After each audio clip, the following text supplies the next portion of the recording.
Bien, ahora hemos llegado al final de la parte central del viaje de Jesús a Jerusalén. Y empezamos en el capítulo 10, continuamos con el capítulo 10 en el versículo 32. Y tenemos el tercer anuncio de la pasión, que dice: iban de camino subiendo a Jerusalén, y Jesús marchaba delante de ellos. Ellos estaban sorprendidos y los que le seguían tenían miedo. Tomó otra vez a los 12 y comenzó a decirles lo que iba a suceder. Mire, que subimos a Jerusalén y el Hijo de Hombre será entregado a los sumos sacerdotes y a los escribas, le condenarán a muerte y le entregarán a los gentiles, y se burlarán de él, le escupirán, le azotarán y le matarán. Y a los 3 días resucitará. Esta última sección completa de la tercera sección del viaje de Jesús a Jerusalén es más corta, eh, un poco más suave, pero como en las otras dos partes que hemos visto antes, tenemos un anuncio de la pasión. Este es el tercer anuncio de la pasión y es el anuncio más completo que da Jesús. Porque dice, miren, subimos a Jerusalén, el Hijo de Hombre será entregado a los sumos sacerdotes y a los escribas, lo condenarán a muerte, lo entregarán a los gentiles, se burlarán de él, le escupirán, le azotarán, le matarán, y a los 3 días resucitará. Marcos aquí añade que los discípulos estaban sorprendidos y tenían miedo. Si bien eso nos dice al principio del párrafo, seguramente que los discípulos estaban sorprendidos y con miedo después de haber oído esta afirmación de Jesús. Porque en este párrafo es donde el que realmente muestra todo lo que iba a ocurrirle en su pasión. Este tercer anuncio es el más completo. Ahora viene el párrafo de los Zebedeos, versículo 35. Se acercan a él Santiago y Juan, los hijos de Zebedeo, y le dicen: Maestro, queremos que nos concedas lo que te pidamos. Y él les dijo: ¿Qué quieren que les conceda? Y ellos le respondieron: Concédenos que nos sentemos en tu gloria, uno a tu derecha y otro a tu izquierda. Y Jesús les dijo: No saben lo que me piden. ¿Pueden beber la copa del bautismo? ¿Pueden beber la copa que yo voy a beber o ser bautizados con que yo voy a ser bautizado? Y ellos le dijeron: Sí, podemos. Jesús les dijo: La copa que yo voy a beber, sí la beberán. Y también serán bautizados con el bautismo con el que yo voy a ser bautizado. Pero sentarse a mi derecha y a mi izquierda no es cosa mía el concederlo, sino que es para quienes está preparado. Cuando ya hemos visto que cuando una frase no tiene sujeto, como esta, dice: no está en mí concederlo, sino que es para quienes está preparado, no hay sujeto, no se sabe quién está preparando, y cuando una frase no tiene sujeto, se refiere a Dios. En este caso sería: sino que es para quienes está preparando mi Padre. Bueno, ¿qué pasa con los hijos de Zebedeo? Ellos no comprendieron todavía lo que Jesús tenía, lo que Jesús les estaba enseñando. No comprendían cuál había sido la misión para la que Jesús vino, para la que Jesús se encarnó. Ellos seguían considerando a este Mesías político del que ya hemos hablado tanto. Ese Mesías que iba a reinar en Israel, que iba a ser el fuerte, el poderoso, el que iba a librarlos del poder de los romanos. Seguían pensando en eso. Pero Jesús estaba hablando de su muerte. y ellos de la gloria que querían alcanzar, una gloria terrenal, ser los ministros importantes del nuevo rey. Y esto ocasiona una de las declaraciones más importantes, que es la que nos dice, a ver, no saben lo que me piden. ¿Pueden beber la copa que voy a beber o ser bautizados con el bautismo que voy a ser bautizado? Esta copa se refiere a la muerte misma de Jesús.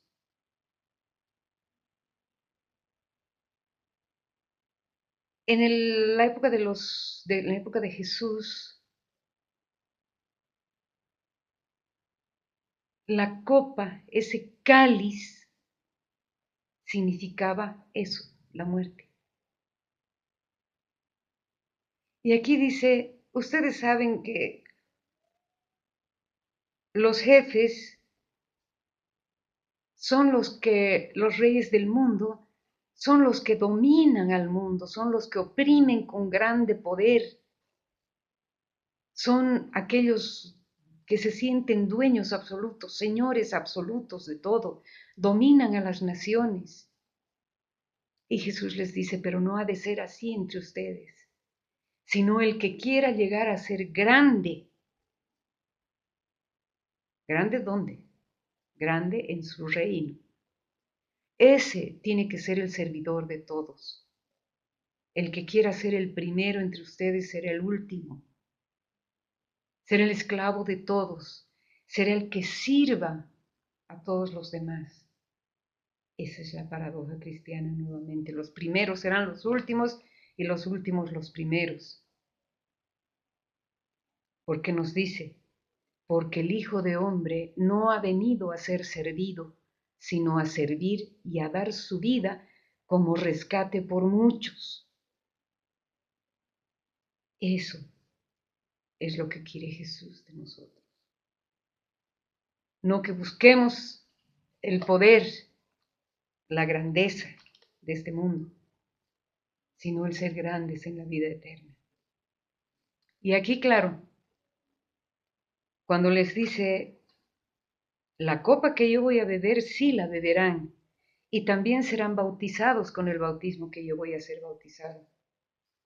Se está refiriendo a una predicción de cómo sería la muerte de sus discípulos. ¿Ya? Jesús está mencionando, y como ya dije, la muerte con dos símbolos, el cáliz y el bautismo. Ahora, la muerte de Santiago está relatada en los Hechos de los Apóstoles, en el capítulo 12. La de Juan jamás ha sido mencionada en el Nuevo Testamento. Y Jesús termina este párrafo diciendo, sentarse a mi derecha o a mi izquierda en el reino, no puedo concederlo yo, es para los que está preparado por mi Padre. Solo Dios, Padre, puede decidir quién se sienta a la derecha o izquierda de Jesús. Y si vamos un poquito más allá y vemos ya al final en su crucifixión, en la crucifixión de Jesús, ¿quiénes fueron los que estuvieron a su derecha y a su izquierda? Fueron los dos ladrones. Ellos estuvieron a su derecha y a su izquierda. Pero eso fue en el mundo. En la vida eterna, solo Dios sabe para quiénes ha preparado esos sitios. Seguimos. Capítulo 10, versículo 41. Al oír esto, toda esta discusión de Jesús con los hijos de Zebedeo, que dicho sea de paso, en este evangelio son ellos los que le piden a Jesús estar a su derecha y a su izquierda, mientras que en el evangelio según San Mateo, es la madre de ellos la que le pide a Jesús esto mismo. Bien, versículo 41. Al oír esto, los otros 10 empezaron a indignarse contra Santiago y Juan. Y Jesús llamándoles les dice, saben que los que son tenidos como jefes de las naciones las dominan como señores absolutos, y sus grandes las oprimen con su poder. Pero no ha de ser así entre ustedes, sino que el que quiera llegar a ser grande entre ustedes será su servidor, y el que quiera ser el primero entre ustedes será esclavo de todos. Porque tampoco el Hijo de Hombre ha venido a ser servido, sino a servir y a dar su vida como rescate por muchos. Esto es lo que estábamos hablando en la anterior parte, cuando se refería también a los hijos de Zebedeo. El Hijo de Dios no ha venido para ser servido, sino para servir.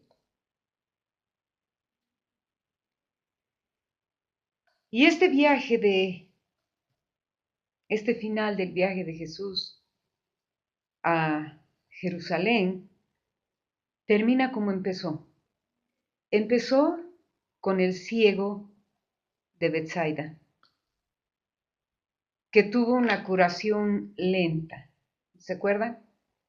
Jesús oró por él y le preguntó si veía y él dijo que veía árboles, que veía gente que parecían árboles pero que caminaba.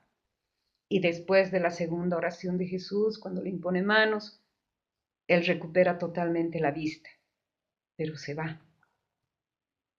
Se va, no se queda con Jesús. Ahora vamos a ver qué ocurre en Jericó. Versículo 46.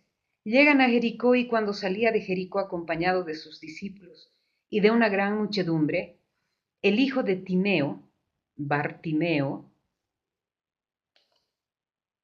Bar es la palabra hebrea que significa hijo de, y Timeo es el nombre, en este caso, del padre del ciego, Bartimeo, el hijo de Timeo. Un mendigo ciego estaba sentado junto al camino.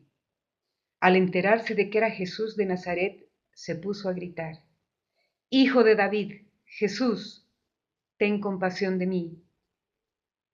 Muchos le increpaban para que se callara, pero él gritaba mucho más, Hijo de David, ten compasión de mí. Jesús se detuvo y le dijo, llámenle. Llaman al ciego diciéndole, ánimo, levántate, te llama.